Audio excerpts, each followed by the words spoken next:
She says, I was more scared walking into that gym for the first time than I was when I was walking into the surgeon's office to get my cancer surgery. That is the headspace that our clients are at. Like me, college athlete, not a terrible one, D3, not a big deal. Grew up in gyms, been training for ages off and on, very familiar with gyms, talked to hundreds of gym owners like every week, at least involved in their businesses. I sat there in the car with butterflies before I was walking in for the first session. Welcome to the Gym Member Machine Podcast. All right, dear listeners, I just made Dave put on a shirt, wash his hair, wash his face, put up his lights and his phallic object in the background for our super fancy recording studio to record this because it's fresh on my mind, and I have a confession to make. Dave, I joined a CrossFit gym. I know you don't have to act that surprised, right? We already talked about it and talked about why I wanted to record this, but yes, I just joined a CrossFit gym. So if you would like to haze me publicly for making that decision or ask me why, I will get into that. But I do, going through this process of signing up for a gym for the first time in ages with a gym that is not my own, I've got so many, I think, valuable lessons for gym owners across the board, not just CrossFit gyms, that I cannot wait to share. I'm very much looking forward to sharing. But if you want to haze me or ask me why I did it or any of those things, like, you're more than welcome to do so now. I definitely do want to haze you. I am representing proudly our representative client success coach. For those in the video, they can see Travis, one of our client success coaches. He's a big CrossFitter. So I bought this shirt all the way from Tennessee to Texas just to support him. So I don't know. I'm kind of a CrossFit supporter. So GR Hoff, owner of a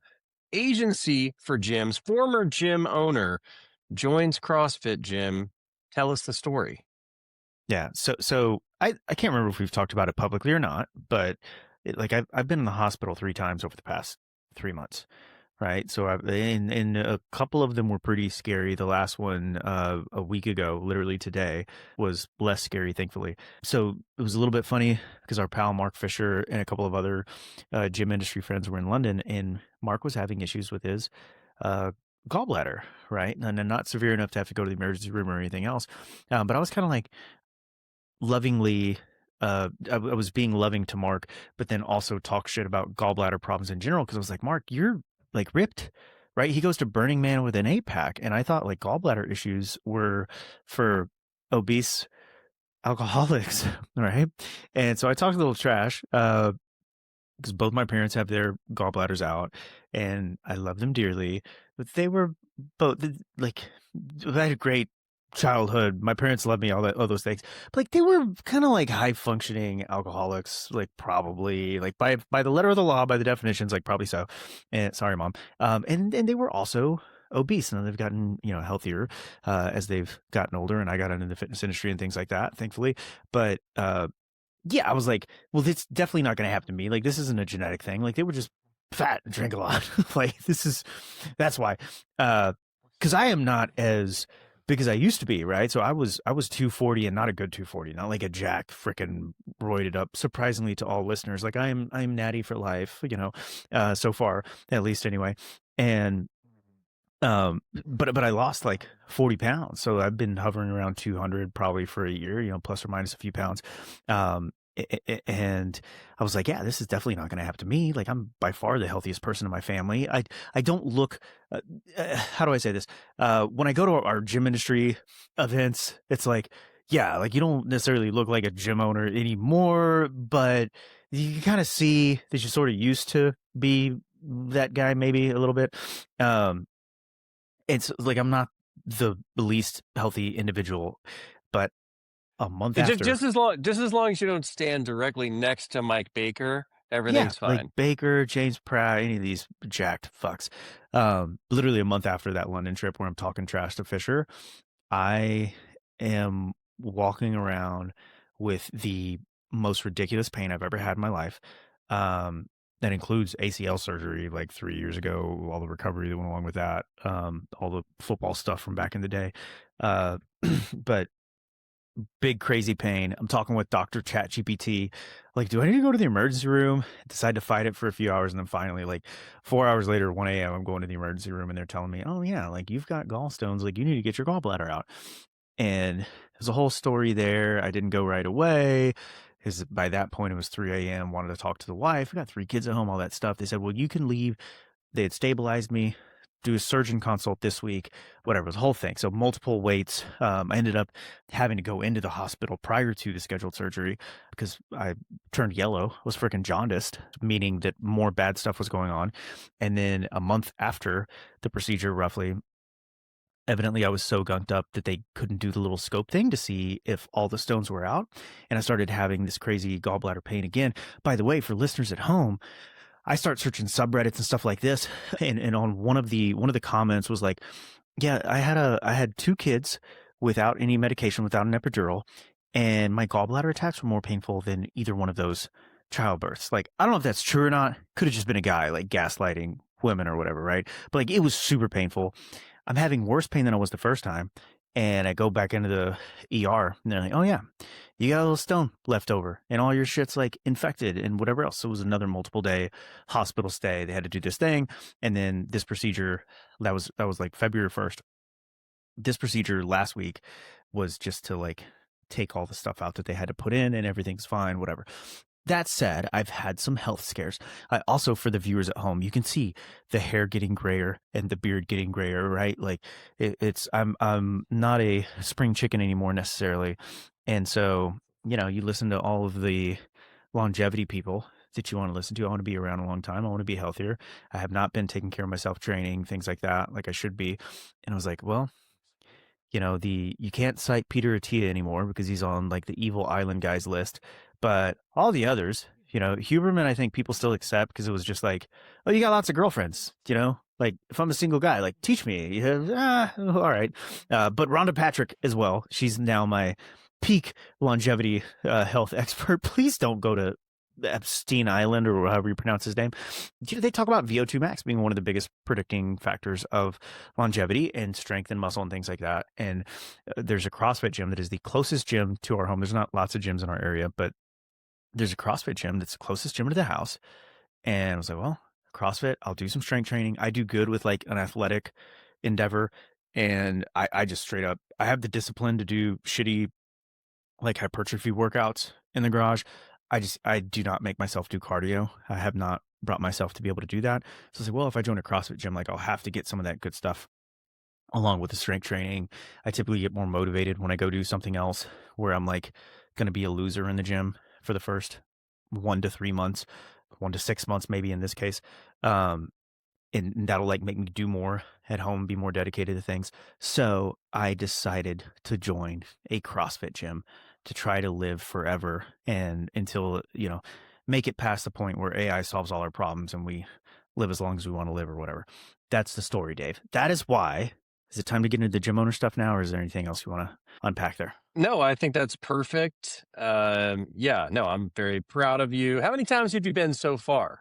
So I went last Friday, Saturday, Monday, and today. I skipped yesterday. So I've been 4 times. 4 times. It's it's that level of soreness where it's like, okay, the bathroom becomes precarious. You sort of are very tender to the touch, which we'll get into with some of the gym owner lessons. So let's get into some of the lessons learned. So for I'll tell one more story for my like people that are familiar with CrossFit.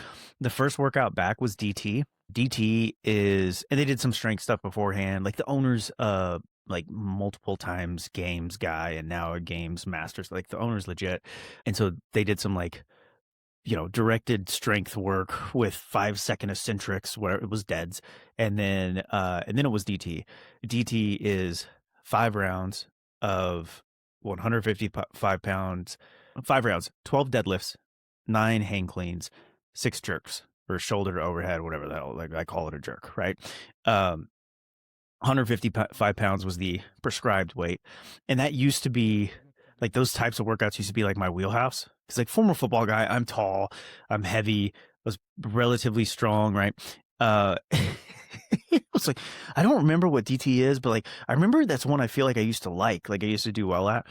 And so the coach is watching me move. I was like, just show me a couple jerks. That's typically the limiting factor. So I try the RX weight. I was like, I feel like I used to do this. I could just do it slow. I can pace myself. This will be fine. I did a couple of jerks. She's like, well, it moved well, for the first couple of reps. the thing the listeners don't know and that the coach didn't know is that my VO2 max is currently negative, actually. So I get through the first round struggling through it so hard. Get through the first round, like, oh, we're dropping the weight till 135, and struggle through the second round. So the coach was like, if it takes this long, I think it was like 2.5 minutes to get through the first round, like you probably need to drop the weight. It took that long. And then the second round was like, this is not going to get finished. So I'm okay with that if you are, and I'll just keep going slow with 135, or I can like drop the weight to basically nothing. And I dropped the weight. She's like, I want you to finish. So I dropped the weight to basically nothing. And then I went the next day, and it was like, it was like a body weight thing, airdyne and body weight squats and push-ups. I cannot describe the level of soreness that I have experienced and continue to experience. Yesterday, I was sitting there on a coaching call, and my freaking chest was hurting without putting pressure on it. Like you could like, oh, if I flex my quad right now, like my quad's sore. Like my quads have finally gotten like a little bit less in the pain cave, as they say. Dude, my chest was like, today it's tender if I push on it. Yesterday it was just hurting, just sitting there. The level of soreness is ridiculous, and I am such a fitness freak. Like that's from freaking push-ups, guys. Like it's so stupid, but that's not the point of today, other than me being super sore, but hopefully we'll be consistent with it. Now I've put accountability out there publicly. Let's give our gym owners some value and stop boring them with my long ass story. Well, we're all supportive of your journey, and excited for you one day. I don't know, maybe one day you and Travis head to head in the open. Who knows what can happen? So everyone's probably wondering, what is the experience like for this is like Michael Jordan signing up for Pee Wee basketball camp. You know what I mean? Like this guy's got 16 years or something, 13 years of fitness business coaching. So you're looking at it and analyzing every step. So what did you find? Yeah. So there's a lot. Okay. And yes, for context, it's been, it's 2026. I've probably been speaking on stages to gym owners since I think 2014. Been doing marketing for folks since 2014. Started like coaching in the mastermind that I was a part of in probably 2015, 2016. And then obviously like GMM started in 2018 was when we founded the LLC. Before that, right, owned a handful of gyms, spent however many years like coaching kids, like strength conditioning, and then running my gym and in-person coaching, things like that. So I'm pretty comfortable in gyms. I was nervous walking into the first session. And this is where I think one of the most valuable things that we can have as a business owner is empathy for our prospects and customers, right? It's one of the hardest things to do. We've mentioned this, like you and I have mentioned this before, maybe on unrecorded episodes. You and I have mentioned this before. It's really easy for us to get stuck on expert mountain. This was a Dave special, by the way. This is not out of my words. So I'm stealing Dave's wise words of wisdom on how to put this. We are so comfortable and get so familiar on being up on expert mountain that sometimes we forget what it's like to be in beginner valley, I think is what you called it. If you've been in a gym, so we talked about this on the group coaching call today. I was like, hold up your fingers for how long you've been in the industry. If it's more than 10 years, you just hold up 10. Every single person held up 10 fingers. So it's like a lot of gym owners, like maybe you were training 10 years ago, whatever it is, like most of these folks have been experts, and that's just time in the industry. That's not time being an athlete or being comfortable in gyms or any of those things. Like you have a completely different perspective than the typical client that is coming into your gym. And one of the most valuable things you can do is put yourself in their shoes. Maybe this is one challenge I gave to the owners, is like sign up for something that makes you butt puckery. Right? Sign up for something that makes you nervous. It's probably not joining another gym if you're like currently active in your gym ownership. If you're like owner, operator, investor, and you haven't really spent time in the gym, then I think maybe joining a different gym could be valuable to you. But it's finding something that's going to make you nervous. For me in 2019, I think it was, I signed up for jiu-jitsu. And this was like the last time that I had all these epiphanies about some of the things that I'm going to talk about today. Because I was like, I didn't know, like Jocko talked me into going to jiu-jitsu, but like, am I going to get the shit kicked out of me day one? Whatever. So that was a force of empathy that was very helpful all those years ago. And then this has been another very helpful sort of forced empathy and forced understanding of what the typical prospect is going through. At Vince Gabriel's mastermind in November, he had a legendary client of his, Kathy Balsamo. She's like your typical client if you train Gym Pop Fitness. So she's probably in her 50s, maybe she's in her 60s. Doesn't look like it. I'll make that clear in case Kathy ever listens. She is a firecracker, but probably in her 50s. Started way overweight, lost a bunch of weight, became like a beacon of health in the community. But before that, when she was walking into Vince's gym for the first time, she confessed this on the stage at the mastermind. It was great. Great perspective for everyone in the room. She says, I was more scared walking into that gym for the first time than I was when I was walking into the surgeon's office to get my cancer surgery. Like that is the headspace that our clients are at. That's the headspace. Like I was not like more scared than going in to freaking see what kind of infection I had for the emergency room and shit. But like me, someone like college athlete, like not a terrible one, D3, not a big deal, but like not a terrible one, grew up in gyms, been training for ages off and on, very familiar with gyms, like talk to hundreds of gym owners, right? Like every week, at least involved in their businesses. Like I sat there in the car with butterflies before I was walking in for the first session. And this is where the first tactical lesson, if you will, comes into play for our dear gym owners. Send your freaking clients a what to expect video. So we put these funnels together for all of our clients, right? Like a lot of the stuff we're going to talk about can be put together. Like we can build these tools for you with our software, and we've got a free 30-day trial at GMM. Go to gymmembermachine.com, mention the free 30-day offer on the website, and we'll hook you up. But there's a lot of things that can be automated. We tell all of our clients to build a what to expect video. So you can basically alleviate the anxiety, uncertainty, fear that comes along with someone showing up to your gym for the first time, right? There's a handful of reasons people will no-show for their initial appointments with you. There's just forgetting about it, which is like no one in our client list has this problem because we do the automated reminders on GHL, right? Like we call it Gym Member Machine. Everybody's using the same software at this point. So there's the automated reminders. Our clients' prospects are not forgetting about their appointment, but the thing that they may not be solving for, even with automated reminders, here's when your appointment is the fear, uncertainty, and anxiety that comes along with showing up to something new for the first time. And so your what to expect video is a solve against that. Here's what to expect at CrossFit XYZ, at XYZ Fitness, XYZ Personal Training, whatever it is. Here's what to expect in that first session. And that needs to be whatever the gym owner's introductory process looks like. If it's a conversation, talk about what the conversation is going to look like. Show me if you're tucked in a warehouse area. We used to do a drive-up video for the gym back in Minnesota. So we would show people where to drive and how to actually find like where to park. Here's the door you walk into. Like we would literally do a selfie video, but we wouldn't do selfie when we're on the road, right? You'd have someone ideally driving with you, road safety, holding the camera. And then you would take the camera. Selfie video is the best thing. Authentic does better than like high production value crap 100% of the time in this case. Just do a selfie video, hold the camera so people can hear you, and walk through, hey, it's GR, XYZ Fitness, super excited to have you for your first appointment.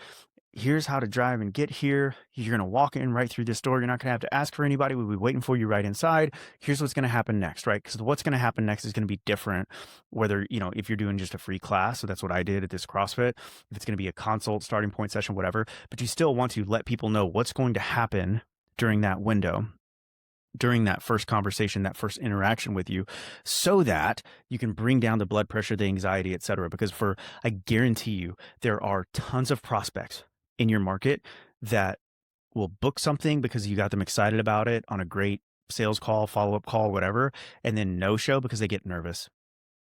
They start to talk themselves out of it. And if you can alleviate that anxiety, you're going to have a lot higher probability of people showing up. When I booked for the free class at this gym, there was one email and it was like, oh, looking forward to seeing you at this time. If you have any questions about the first session, send an email to different email than the email that the automation was sent from. It's like, who's going to do that? Like, probably not most people. And this is a Dean Jackson thing. It is like, would you like some cookies? So Dean Jackson is a legendary marketer, and he mentions like, hey, if you have a guest in your house and you ask them, like, you're coming to visit Dave, I say, hey, Dave, would you like me to bake some cookies? like people don't want to be, they don't want to impose. So they're probably going to say no. But if I walked out with a plate of cookies and I said, hey, Dave, would you like a cookie? Like I baked some cookies for us. You're probably going to take one, right? Like, well, healthy, whatever. Like, would you like a kale salad that I don't know. Point is, don't make me ask for the thing, right? Just send the what to expect video in ideally multiple formats. Your email, text messages are going to be even better, right? Have a better open rate. Send that what to expect message to everyone who books an appointment with you for the first time at your gym. The other pro tip, because this gym didn't have a bunch of stuff that they were sending me, and I looked at their profiles and whatnot before I actually booked. They had no marketing going on, what have you. We'll talk about that here in a little bit. But put in your generic what to expect video as the first pinned post on your Instagram profile.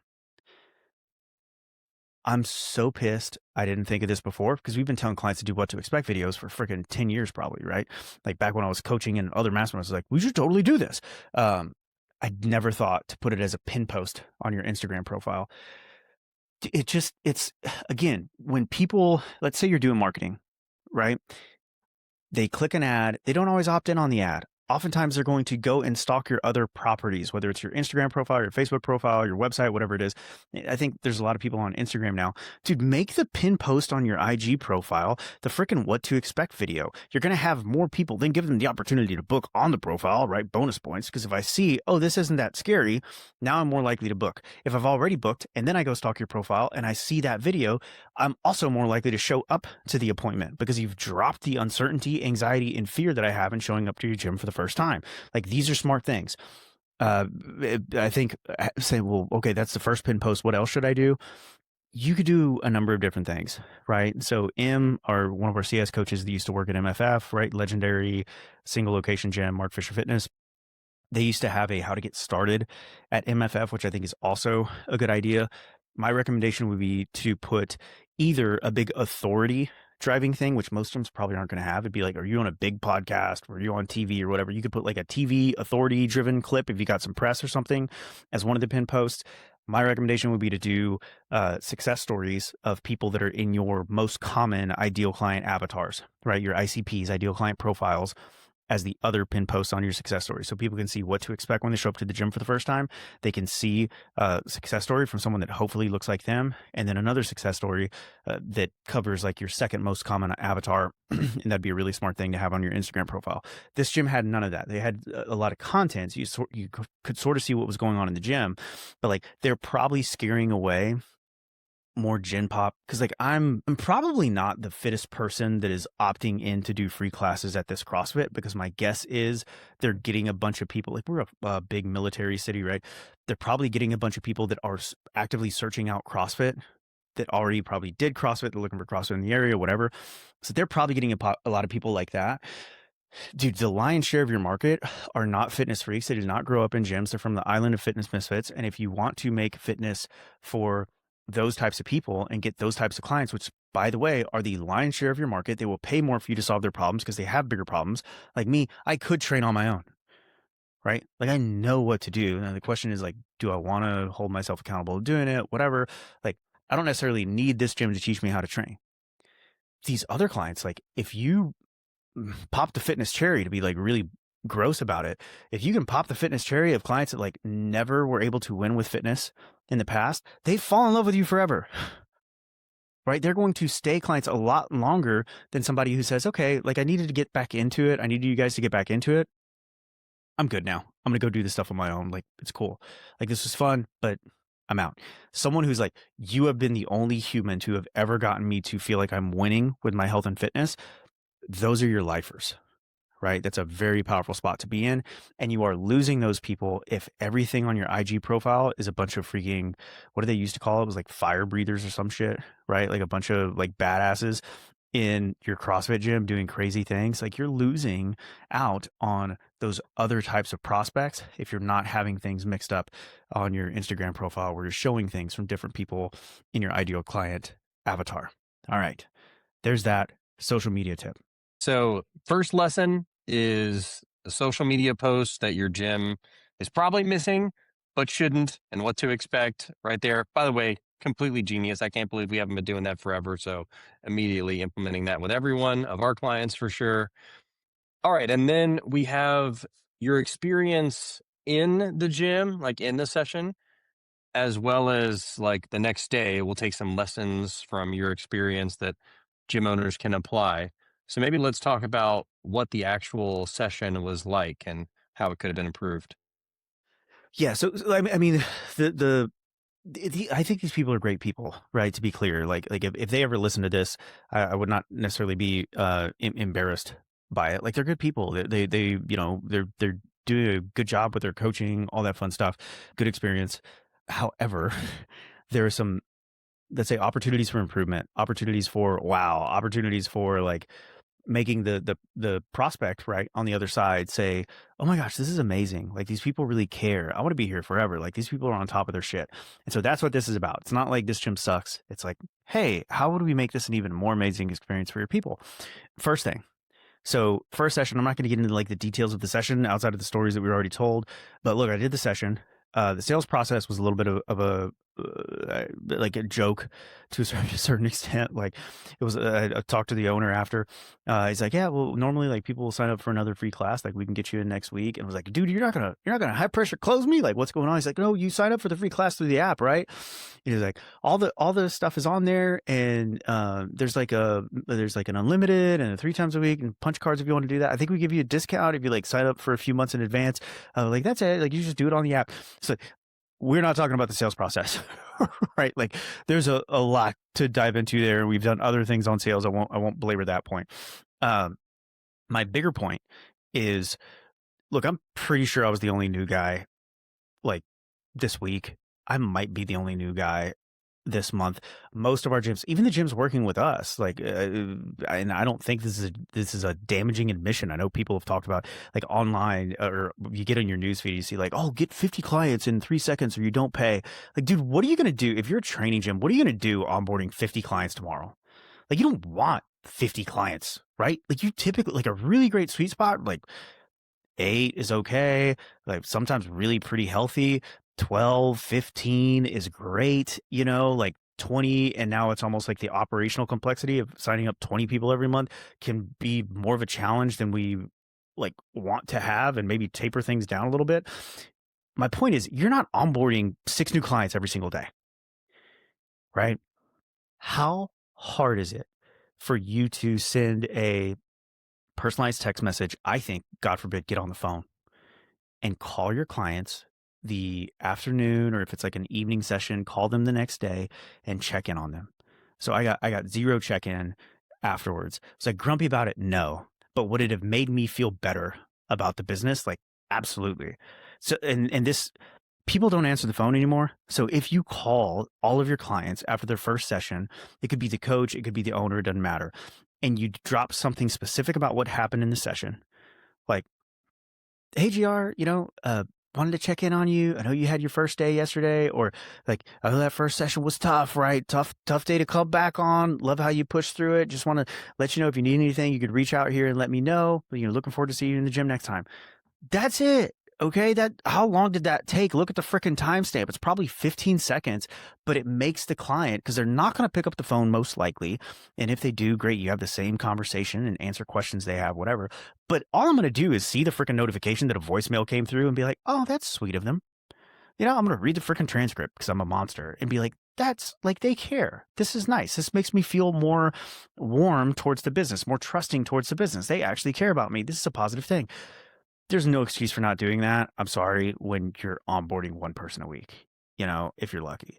There's no excuse for not doing that. I think if you're onboarding 1 person a day, how hard is that? It took 15 seconds, right? You do it in our software. Like, you can just go back to the prospect, click the thing, and send the call. Can you automate that text message? Yes. Do I think it's as powerful? No. I think the magic would be in sending something specific about that person's session.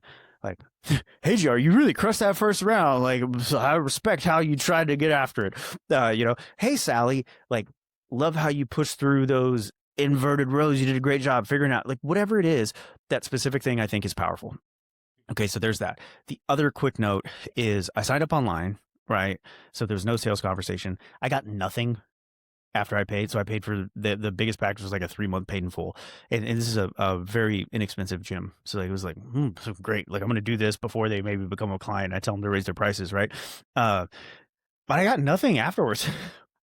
Like no call, no even acknowledgement from the owner after. It's like, hey, saw you signed up, like appreciate it, like looking forward to working with you. It's like even just like a little thing like that, I think, gets you excited. Now that's most of the people listening, I think, are probably having sales conversations, and so they're able to celebrate with the person in person as they're having the conversation. So that's less topical, but just something to think about if you're having people purchase things online or async or whatever it is. I don't recommend you have people do that, but if you do, hey, let's do some acknowledgement for the people that just gave you money, because it's going to make them feel positive about it and increase the probability of them giving you more. Next thing, my onboarding conversation that I used to have with clients that I think is very smart for these gyms, because I guarantee you, and I don't know if I'm just like a weird alien or a little bitch that just like gets super sore, like more sore than most people. Like that's definitely a possibility. I'm super detrained, whatever else. But like, dude, if people, I guarantee, like if my mom was this sore, she'd be like, I'm injured. This gym hurt me. I'm not going back. She's going to think she has an injury because of the level of DOMs that she's experiencing. I used to tell people, because we were a large group facility. We switched to small group like towards the end when I was leaving, and then ran that more often remotely. But when I was doing all the onboarding for the gym, we'd have a conversation with clients that we called like the 4 or 5 out of 10 rule. I would argue that I think 3 or 4 is probably a better number to give to most like detrained individuals, but it was as part of the conversation with everything else going on. It was like, hey, just so for your first session, we have this, like, we call it a 4 or 5 out of 10. Okay. So on everything you're doing, we want you to feel like if 10 is, oh my God, this is the hardest thing ever, I'm dying, and 1 is, I could do this in my sleep forever without thinking about it. We want everything you do to be at like, and if I was adjusting this now, I would say at like a 3 or a 4 on a scale of 1 to 10. So if you're lifting a weight, you get to the end of that set, I want you to say, okay, like that was about a 4. If you feel your heart rate, you're getting out of breath, your breathing's getting heavy, you're like, oh, I'm creeping into a 5 or a 6. Like I don't care what we're saying in the session. Every single client started with this talk. Like we could be yelling at everyone, all right, keep pushing. Da, da, da. I want you to chill, stop, rest. Like I want everything for these first couple sessions to feel like it's relatively easy. You're probably still going to get sore even from doing what's likely to be less. This isn't about the first session and killing the first session. We care about the results that are going to happen after months of sessions, not one day of killing yourself and getting so sore that you feel like you can't sit on the shitter without like holding the door and hurting and needing freaking multiple doses of vitamin I, ibuprofen, just to freaking survive the day and get any sleep, right? Like I highly recommend that type of conversation if you're getting new people to start in the gym. We don't want people thinking they're injured. And this goes well with what you said, the previous tip of being a human, following up the day after, is for that rare 10%, maybe probably less, of Gen Pop 40 to 60-year-old moms and dads who didn't get pushed enough. You can ask them, was the session in line with your expectations? And they, if you didn't push them hard enough, that's a much easier fix than pushing them too hard. Like you said, making them think like, I won't be able to do this, I'm hurt, etc. Yeah, yeah, that's a straight out of the James Pratt, Mike Baker playbook. I think we've posted about that on social before. I'm so glad you brought that up, because I don't think we brought it up the last time we tried to talk about this. Yeah, so smart. And because if you get someone and they think it was too easy, because that's probably what the gym owners on the other side are thinking. It's like, well, what if the workout's too easy? They don't think they worked hard enough. They think they're not going to get results. It's like, great. Check in with them afterwards. Ideally, like 2 days after, like check on them the day of. Okay. We can ask, was the session in alignment with expectations, or have a less big word way to ask that. We could script that at another point, but I'd probably also check in with them a few days later just to see, how sore are we? Do we need to throttle things up or down? And that can determine how hard we want to push you when you come in for the next session. Other tips for giving clients a better experience and kind of covering some bases that are not happening at this gym right now. highly recommend like an email. It could be text, but I think email is probably best and easiest onboarding sequence that educates new members on what they're going to experience, because it's not just what to expect in that first session, it's also like what happens after. And so if you know that, hey, people probably like, if I owned a CrossFit gym, I'm all 100% doing this. It's like, let's talk about DOMs, right? Like, am I injured? Am I injured? I hurt so bad right now. Like, let's talk about it and let's go through the tips and tricks for how to deal with DOMs and is it normal and da da da da da and what to do about it. It's also a sales opportunity potentially, because when you talk about like, oh, like, yes, you need to get your rest and hydrate and whatever, like you need to be getting your protein in, right? Because that's what rebuilds the muscles. Well, if you sell protein in the gym, great. Like, there's a link. If you like we've got protein in the gym, like you could purchase that here or, do it elsewhere if you want to, whatever. Like, it's a sales opportunity for you. But it's not just about like DOMs. I know we're focused on that because that's what I'm feeling right now. And this goes for other things. So if there are things that you think are going to confuse your clients, gosh, it might make sense to have some educational material to at least give them the chance. Is everyone going to read these things? Like, no. Are you still going to have to make sure you're coaching up movements in the session, even if you send a video beforehand that's like, here's what a thruster is, right? Like, yes, you're still going to have to do that because not every client is going to read everything that you send them. But for some of those clients that are just like, they're like absorbers and they want to get into everything, if you've got a bunch of stuff in the gym that's like Pig Latin or whatever the correct, it's like freaking Mandarin or whatever language they don't speak to them, you might want to have some educational stuff in there to give them an exposure to what's going to be new in the gym, ideally like before they come in and experience it, so they can feel a little bit less lost, right? They feel like they're part of the in crew. CrossFit's like notorious for their weird vocabulary words, almost like its own language. Like, you think the average person knows what a freaking thruster is? Like, dude, like, toes to bar. Where's the bar? Like, what do we, the box jump overs? Like, there's all these weird terms that, again, if you can put yourself in the shoes of the person that's in beginner valley, that's like never done this type of thing before, gosh, might it be helpful for them to get an exposure to, here's what an overhead press is, right? Like, these are potentially good things that I think would give your clients a better experience and probably make your coaches' jobs a little bit easier. Yeah, I think I'll pull up there. What else? What did I miss? No, that's great. So an email onboarding sequence is going to help. It's like a continuation of what to expect again. And then also, like you said, there's this tribal knowledge, because in some ways, I don't know if you're experiencing a sense of community and social connection yet. I don't know if this place has become your third place yet, but to feel like you're part of the in crowd and part of the tribe, you have to have a little bit of that common dictionary, or else you feel like this outcast. So I love that idea. So what else, Rich Froning? Bring us home. Bring us to the games. Oh, I wish, man. Right? Didn't that guy make everyone in the freaking world like, maybe this CrossFit thing has something to it? Maybe it does. Jacked and handsome. I'm so jelly. What else? No, I think that's it. Right? Like, a lot of these things I think can be automated. Like, our team at GMM can absolutely help you automate them. Like, claim your free 30-day trial today. Blah blah blah. But a lot of these things can be automated. I think there's also a lot that shouldn't be. Right, I think in the age of AI, it is worth it to think about how can we be aggressively human, and that's going to be a valuable thing for gyms as we move forward into this AI frontier and continue moving through it. I'd encourage gyms to, like, number one, like my marketing challenge for you, I did this on the coaching call earlier, would be like, get your what to expect video done this week and make it the pin post. Right. I want every one of our 3 listeners. We didn't make this joke today, right? Our 3 billion listeners, potentially 3 million listeners, if you count everyone's gut microbiome. I want to see every single listener with a what to expect video as their pin post on their Instagram. That's one challenge. And the second challenge would be, gosh, can you put yourself into a situation that makes you uncomfortable? Maybe that's joining like a martial arts thing. Maybe that's going to an improv class. I think it should be something where there's a session, ideally with a group, so you can feel the anxiety of, and maybe just not other people feel this. Like, I'm an introvert at heart, and so like groups are scary. But put ideally in a group where there is an instructor and a session time that you are arriving to.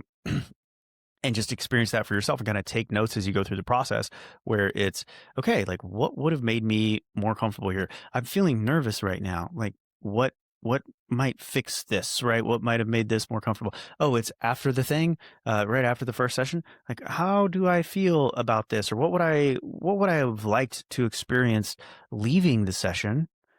Right. So I didn't mention this tactically. Maybe I'll add this tactic. We used to have this thing called the 7 touches system in the gym. Because maybe this will be a consulting video for the lovely gym and lovely people that I've just joined for a minimum of 3 months. One day they'll become clients.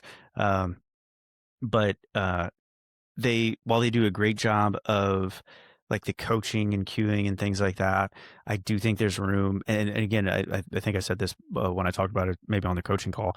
It could just be that like all the blood was rushing everywhere else, and I could not hear the coaches doing this. But we used to have a thing called the 7 touches system, where and it's not creepy like the personal trainer's touching you. It is an individual interaction, an individual cue, I think interaction is probably the best word, with every client, every single session. So we had like 4 or 5 keys to a successful session. We had this criteria. If you don't hit it as one of our coaches, it was not a great session, right? We figure out how to fix it. 7 touches was one of those things. And all that means is for us, it was when you walk into the gym, you are greeted by your name or your nickname, like within 3 seconds of you walking in the door. So like it was like cheers, where we would literally shout out like, oh, Marathon Mike, oh, Kmart, oh, A-Train, right? Like, what's up? And so that was one thing. It doesn't have to be that if your energy isn't that. It could just be like, hey, what's up, GR? Like, hi. That's it. Like just saying hi, like greeting the person as they walk in, like that counts as 1 touch when you're doing it by name, right? People, this is the sweetest sound in the world or whatever to each individual is their name. Say their name. The other thing is what happens during the session. So a touch is not, all right, everybody, keep up the great work. Keep pushing. Oh, yeah, whatever. Swing hard on your kippy this or that. Like, that does not count as an individual touch. Should you be doing that as a coach? Probably so, right? Should you be cueing the group? Absolutely. But I also think there is more power in, all right, GR, like even just like saying the name, whether it's keep pushing or an actual coaching cue or whatever it is, it's like an individual interaction with that person. The thing that I used to do, and I think this would be big for like any group facility, I used to try to impress my clients with like, I've got my eyes on you, dog. So I'd be on one side of the gym giving a cue to Marathon Mike, and then I would give an individual cue to Kmart all the way across the gym. Kmart was Karen, but we called her Kmart. And what that did was it makes when Kmart hears, all right, Kmart, like great job, keep the hips back, whatever the heck the cues are for that movement from across the gym. Now the clients are thinking like, oh, like these coaches are always watching. Like they are on top of it. They're like doing the thing. That's a very powerful thing to feel as a client, right? Number one, you know who the hell I am. I'm not anonymous. One of my favorite compliments that we got that I would love for all of our gyms to be able to experience is like, oh, this was back when we were doing large group, when I was like coaching a lot of sessions. We had a client come up afterwards and she says, dude, GR, I feel like I get more personal attention here in a group of 20 than I did working with my personal trainer at the old gym I went to. Right? How powerful is that for us to have as group training businesses? And so the 7 touches, again, I think the coaches and the people and everything else are great. I think they're lovely people. I do think there could be potentially more effort put towards individual touches, individual cueing, like working around the gym. We used to call it the 10-second rule because I think 5 seconds is too short, where if a coach was standing in one spot for more than 10 seconds, like that is a fail. Did we have a stopwatch and like track that? No. But do I think it's a valuable thing to think about? Like I want our coaches moving around to different clients, different spots on the floor, getting different angles, right? Like I want people to see that we are actively coaching and working through the session. I think those are 2 things that I think they move around quite a bit, but I think the 7 touches is a super powerful thing for any gym. And I think if you do those things, you're going to get more conversion. You're going to get more retention. You're going to get more referrals. People are going to be happier about the service with you.